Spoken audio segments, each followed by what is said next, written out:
Series. Today we are talking to Joel Chabata, who is a meteorologist and weather anchor.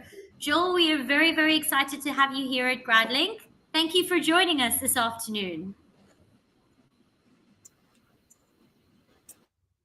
Joel, Well, can good you? afternoon, Priya, and thank you so much for having me. And a very good afternoon to everyone else as well. Okay, fantastic. So before we get started with our conversation this afternoon, for our audience members, if you have any questions, please feel free to post them in the Q&A part of the chat, and I will show you questions up on the screen. Any questions that you have for Joel with regard to his career as a meteorologist and weather anchor. So let's start at the beginning, Joel. What did you study to become a meteorologist? I didn't become a meteorologist directly. At Yes. university, I did a degree in physics. I have an honors degree in physics. Then after that, I then went on to study a graduate diploma in meteorology. Oh wow, that's very exciting from physics. That's quite the journey. So what It was, it inspired was. you? What inspired you to go into the field of meteorology? Well, I'd always been want to be in a field where I can always be applying my knowledge in whatever science that I'm pursuing and communicating that to various audiences. So I found that in weather forecasting and mostly broadcast meteorology, where I have to be in front of the TV screen or be on radio and communicating the weather. Yes. Okay, that's very cool. So why don't you take us into a journey down a day in the life of yourself, sir?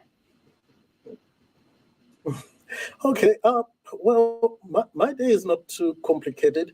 Of course, when I started off, your first time, every time with anything, you always have those nerves, and but my day normally we do shift work at my workplace. So sometimes I work the morning shift where I start off at 5 a.m. I have to be at the office and start preparing I check out my weather graphics, check out the forecast, and prepare those graphics that you see on TV. So right now I'm working at the SABC. So we do get much of our forecasts from the South Africa Weather Service Yes. because they are the ones who are mandated to issue warnings for South Africa. And so when we get those forecasts, we just double check them for any inaccuracies before we input that onto our graphics. Then when I'm done with my graphics, then I just go to studio, stand by for my slot and present the weather. But sometimes we have developing weather that could be so. Normally, my program in the morning is three hours. So over that 3 hours, you might have a big storm passing over Johannesburg, where I am, or a cold front passing through Cape Town. Then we can continually be tracking that and updating the viewers as we go through the program. Yes, that's very exciting. You talk about extreme weather, Joel. Have you had an incident where, I mean, most recently that you had to track perhaps a storm coming in, a cold front? Oh yes, last week we had it wasn't a cold front as such, but of recent was it was a cut-off law that affected you guys in Cape Town. All the heavy rains that we had last Friday and Saturday, not this past Yes. one, the previous one, with Yes. all those thunderstorms and hail in some places. That also is kind of a fast-moving weather system, so we were actually tracking that by the hour and seeing whether it's intensifying, weakening, which areas is it going to impact next. Oh wow, that's very intense. I can imagine that the hazards that go with that, in that you have to also inform people how they need to act in such a situation to protect themselves. That's very right. You find that sometimes when we issue warnings, people don't quickly grasp the seriousness of the warning until the event is already happening. So that's the beauty of also being able to track systems in real time and continually updating the audiences, especially when we are on live TV. Okay, wow. Well, Joel, I anticipated that we were going to have a lot of questions in our audience. We already have one from a lady by the name of Lisa. Lisa would like to know, how do we know how accurate weather predictions are? All right. So there are two parameters that we look at.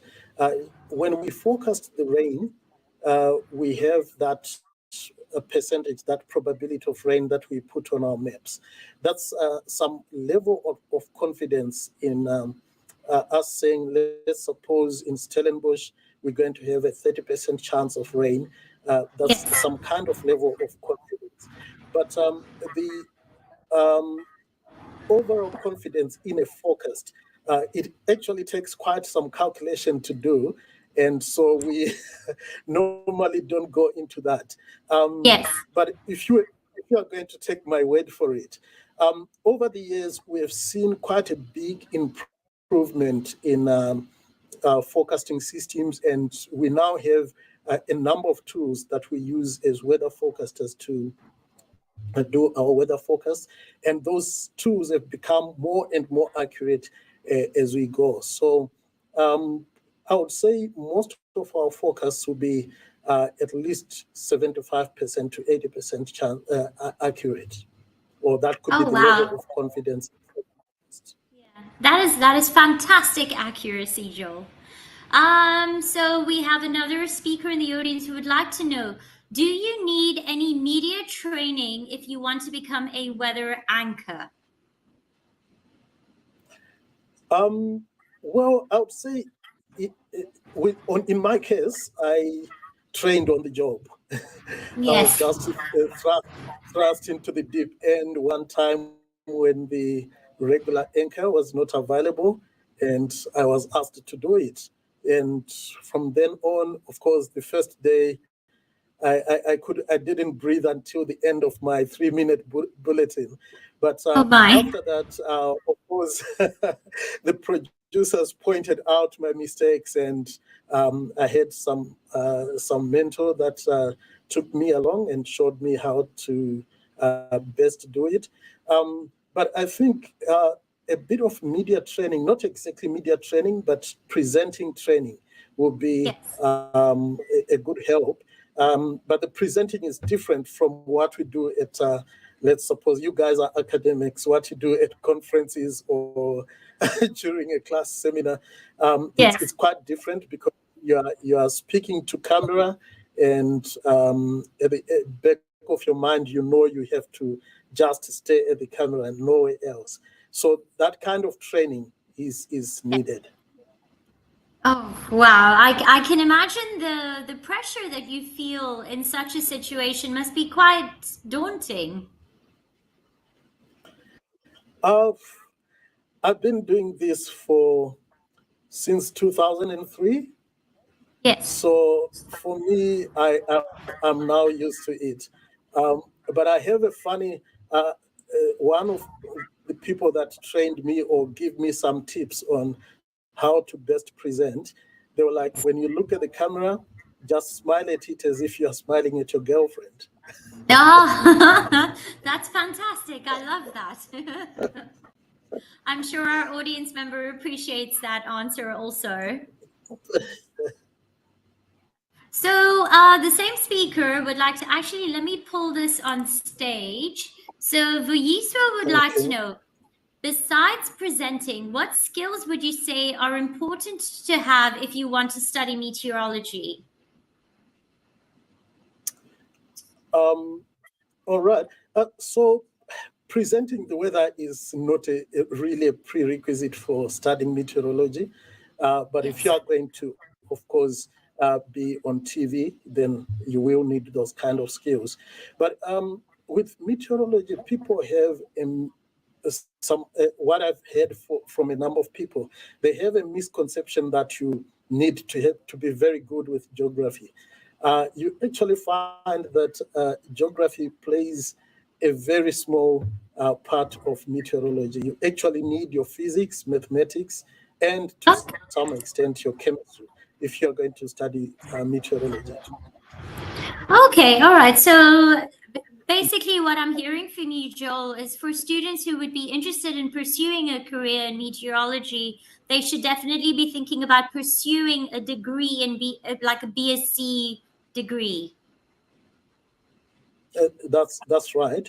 So here in South Africa, you can actually uh, go straight from high school and enroll for a meteorology degree.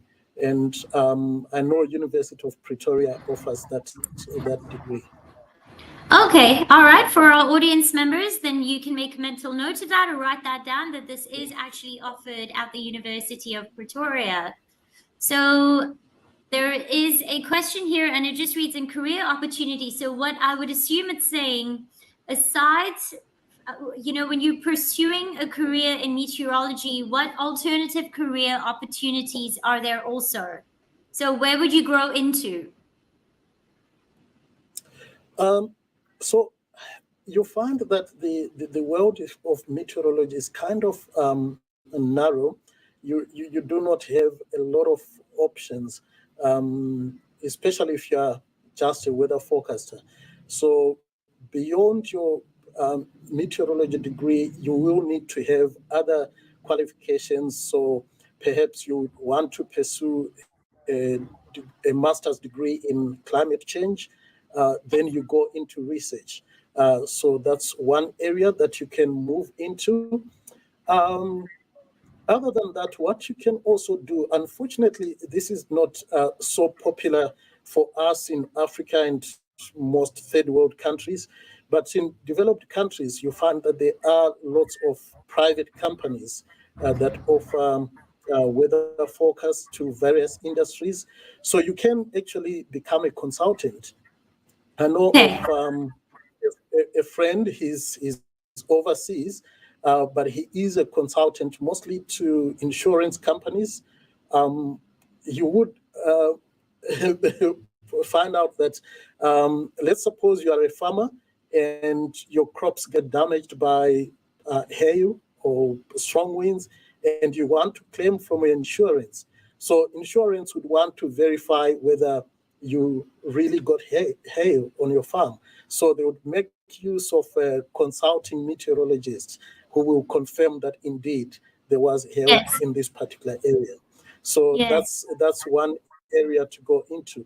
Then, of course, there are some private weather forecasting companies.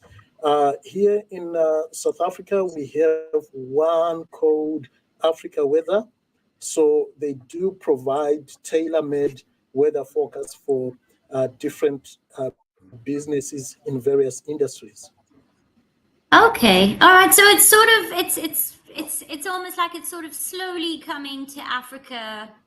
The alternative concept of consulting. Yeah, well, we always catch up.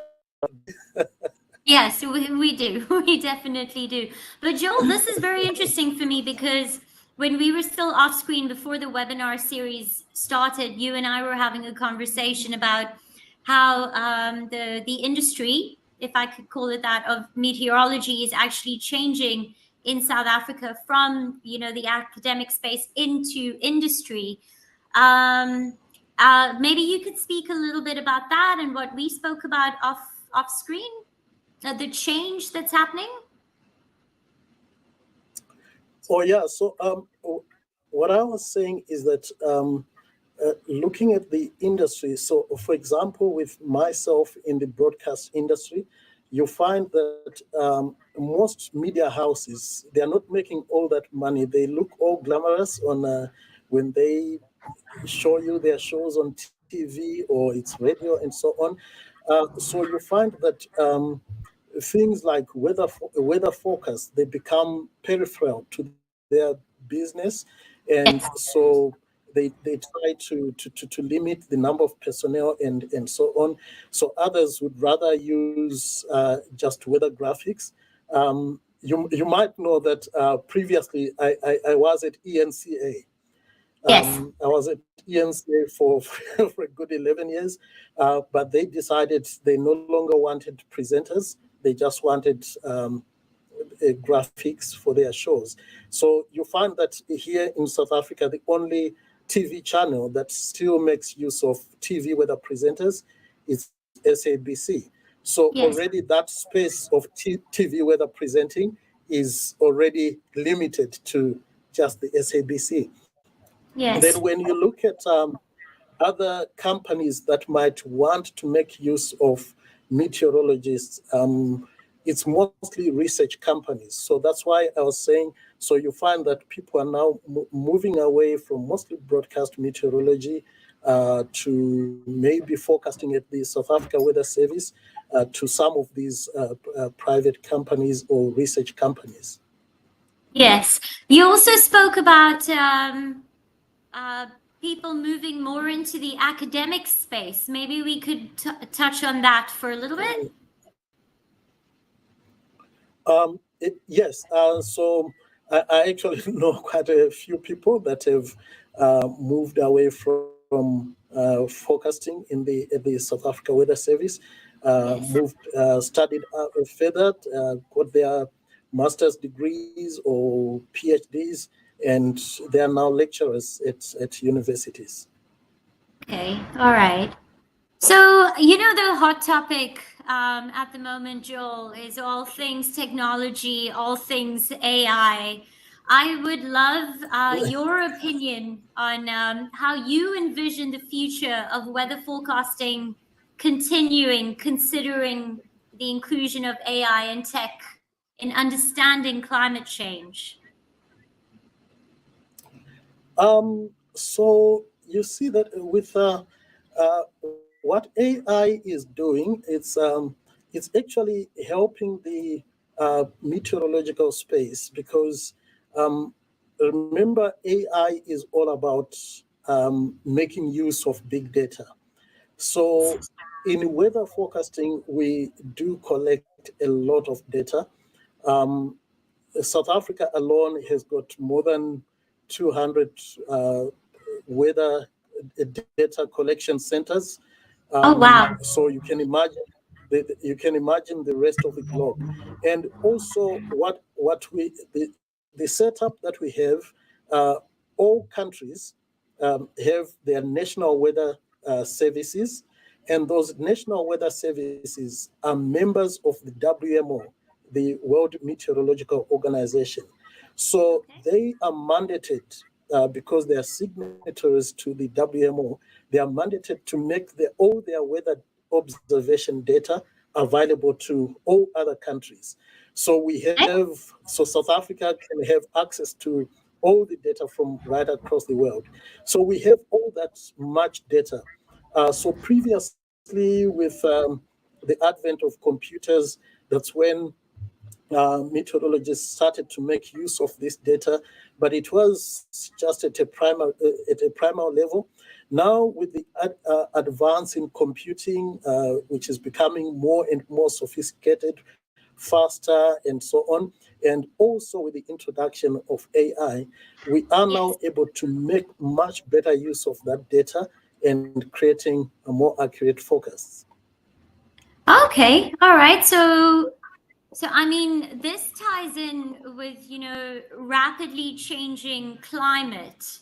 So, you know, I mean, rapidly changing climate has its own implications with regard to weather forecasting. So maybe we can speak a little bit about Mhm, that. mhm. Yeah, so you see what's happening with climate change. Yes. So we have two things that we talk about. We have climate change, then we have global warming. Yes. Um, So they kind of interrelated. So climate change happens all the time. So we can have climate change where the earth is warming or it's cooling. So that happens. But on top of the normal climate warming that we've been having, we are now also having this global warming, which is being caused by humans with the emission of greenhouse gases. Now, that is resulting in us experiencing hotter than average summers. So, like right now, we have a heat wave going on across much of South Africa, and we've been seeing these heat waves quite frequently this summer alone. And every year for the past 2 decades or so has been warmer than the previous year. So we are seeing that continuous increase in average temperatures across the world. Then the other thing is that because of the warming of the earth, some areas are becoming drier than normal, while others are becoming wetter than others. So those are the impacts of climate change that we are seeing. Yeah. Yeah, I mean, it's scary to think of. I would love to know what your opinion is for us as society and human beings, what we could possibly do to sort of curb this alarming change in climate. Um, I've It's a always been difficult trying one. to follow. It's a difficult one. Yeah. I've always been looking at all these encouragements for people to do something for the earth and so on, all these kinds of campaigns. But what I ended up realizing is that you and I can only do so much. And Yeah. what we do on an individual basis, I believe it's just a drop in the ocean. Where big changes, paradigm shifts, if I can put it that way, need to happen, is actually on governmental levels, where governments actually take it upon themselves to say, okay, we're going to implement these measures, we're going to implement these measures, and then maybe that can make a difference. Of course, you and I, we can do all our recycling, we go to Pick and Pay, we place our plastic in Fact. there, our paper there, glass somewhere there.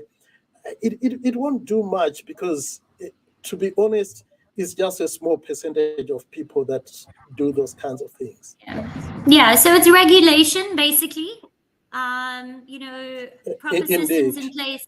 Yeah, for corporations that have huge carbon emissions, we need to learn, they need to control all of that, perhaps higher taxes, I don't know, for carbon Exactly. emissions. That's what is needed, and you will be amazed at the kind of deforestation that is happening in places like the Amazon or even in the Congo, which is an equatorial rainforest. And you also go into Asia, there is also a lot of deforestation that is happening there.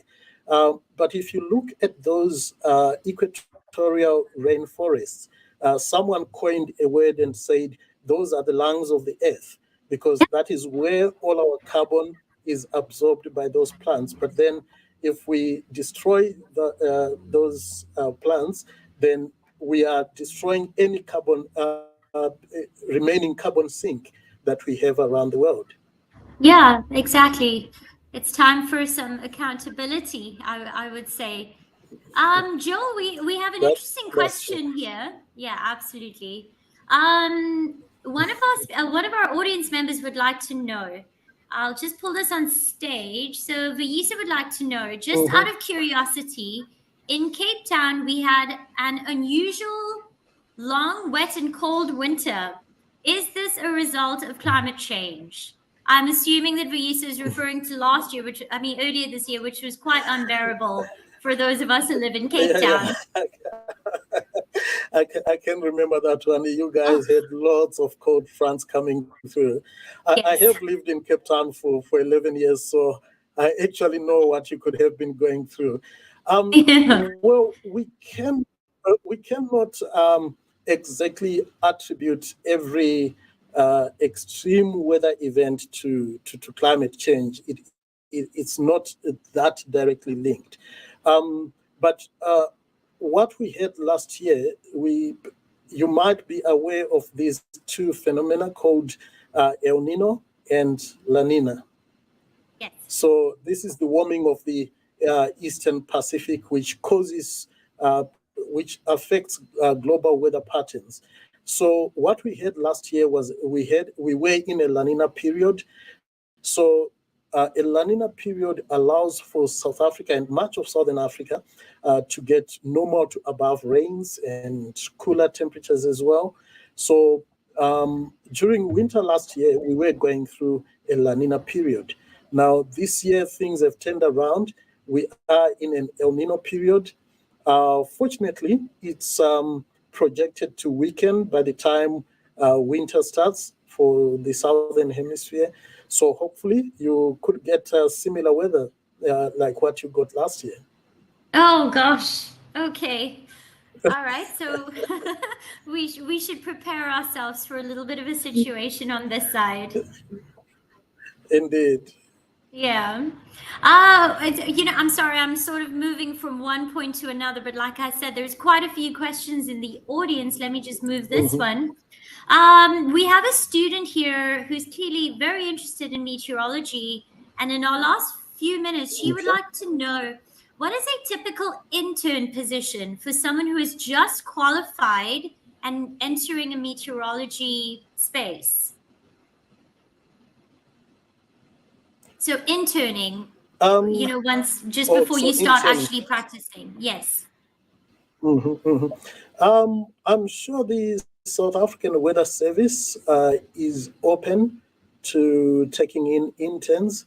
At SABC, we haven't been doing that so much. I know some other departments at the TV station do that. So I would believe that even our weather department is open to taking interns. Okay. All right. So, for the audience member who asked the question, you're also welcome to reach out to us. We're happy to connect you with Joel. So, if there's any further questions concerning an internship position, perhaps the then private I can always find out consulting. for them. Yeah, I think that would definitely be a very helpful tool for our audience members, which is predominantly graduates and students at university. So we have about 2 minutes left. And remember the other company that I mentioned, Africa Weather, it could be another avenue to explore as well. They might accept an intern. Yes, that is very true. So we'll make a note of this. Remember this, we can always our audience members can always stream this on YouTube after the fact. So if any of you in the audience are looking to go back to this session and remember all of the names that have been mentioned here today by the both of us, you're more than welcome to do that. Joel, unfortunately, as much as we're having such a great time, we have just a minute left. So I would just like to take this opportunity to thank you so much for appearing on our webinar series. This is such a great chat, and I hope that you had a great time too. Thank you so much for having me, and it was an honor for me to be on the platform. Have a great one too. And have, good luck with all of the storms in Joburg. Hopefully they've stopped now. Well, it is quiet at the moment, but you might need to know this. We have a tropical storm that just hit Mozambique. It is going to be affecting the eastern parts of South Africa as we get into Wednesday, Thursday. Oh my. Okay. So everyone needs their anoraks out. Joel, I've got to end this, but again, thank you very much for this afternoon. We really appreciate it. It was a pleasure. Okay, bye.